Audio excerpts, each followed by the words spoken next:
Dinas Sosial Provinsi Jawa Barat yang menjalankan urusan pemerintahan di bidang sosial memiliki 8 UPTD dan 4 bidang.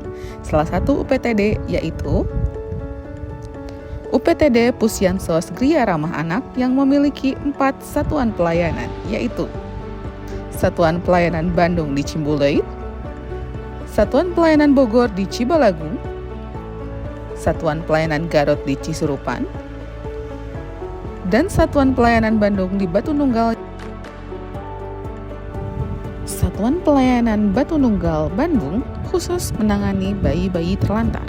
Data dari Disdukcapil tahun 2022 ada sebanyak 68.000 bayi terlantar di Jawa Barat. Maukah kamu mengadopsi anak-anak tersebut? Salah satu tugas pokok Dinas Sosial adalah melaksanakan perlindungan dan jaminan sosial termasuk untuk anak terlantar. Sejak tahun 2021 hingga tahun 2023 telah diproses lebih dari 400 pengajuan pengangkatan anak, baik pengangkatan secara langsung atau secara lembaga. Lewat video ini, yuk kita pelajari apa saja sih yang perlu dilakukan untuk mengadopsi anak.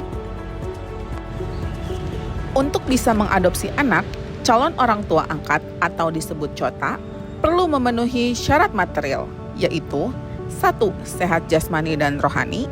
2. Berumur paling rendah 30 tahun dan paling tinggi 50 tahun.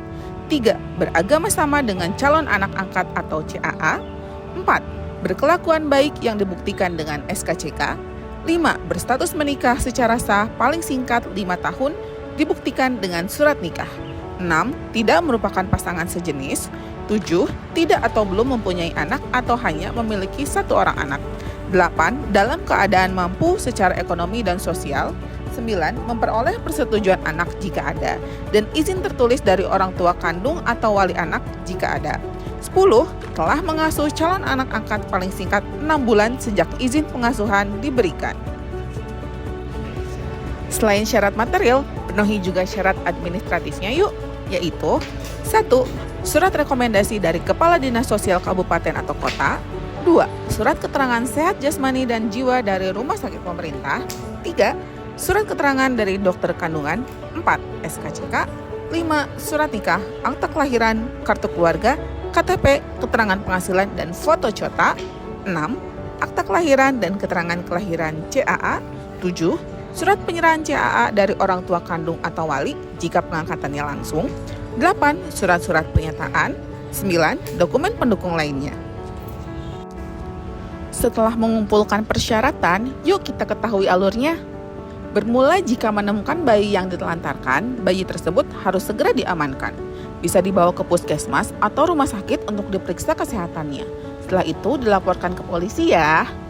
Bayi yang terlantar akan dirawat oleh negara melalui dinas sosial atau lembaga kesejahteraan sosial anak di daerah setempat. Anak yang akan diadopsi bisa berasal dari anak terlantar yang disebutkan sebelumnya, atau dari orang tua atau wali yang sudah diketahui. Bagi COTA yang ingin mengangkat anak, bisa membawa syarat-syarat ke Dinas Sosial Kabupaten Kota sesuai domisili. Dinas Sosial kemudian akan melakukan home visit untuk menentukan kelayakan COTA. Jika dirasa layak, akan diberikan surat rekomendasi dan proses dilanjutkan ke Dinas Sosial Provinsi. Dinas Sosial Provinsi menerima berkas dan melakukan pengecekan. Jika anak berasal dari panti atau LKS, Dinas Sosial Provinsi akan mengeluarkan surat izin pengasuhan. Namun, jika pengangkatan langsung, Dinas Sosial Provinsi akan memberikan surat rekomendasi secara langsung. Dengan catatan, COTA sudah mengasuh minimal 6 bulan ya. Untuk anak yang diangkat melalui lembaga, Dinas Sosial Provinsi juga melakukan home visit sebagai bahan pertimbangan yang akan dibawa ke sidang tim PIPA. Sidang tim PIPA adalah sidang yang berisi beberapa lembaga untuk menentukan apakah COTA yang sudah mengasuh selama 6 bulan layak untuk mengangkat anak atau tidak. Hasil dari sidang tim PIPA berupa surat rekomendasi. Surat rekomendasi yang sudah diberikan dari Dinas Sosial Provinsi bisa COTA bawa ke pengadilan untuk memproses pengangkatan anak secara resmi dan tercantum dalam dokumen kependudukan anak. Sudah tahu kan persyaratan pengangkatan anak?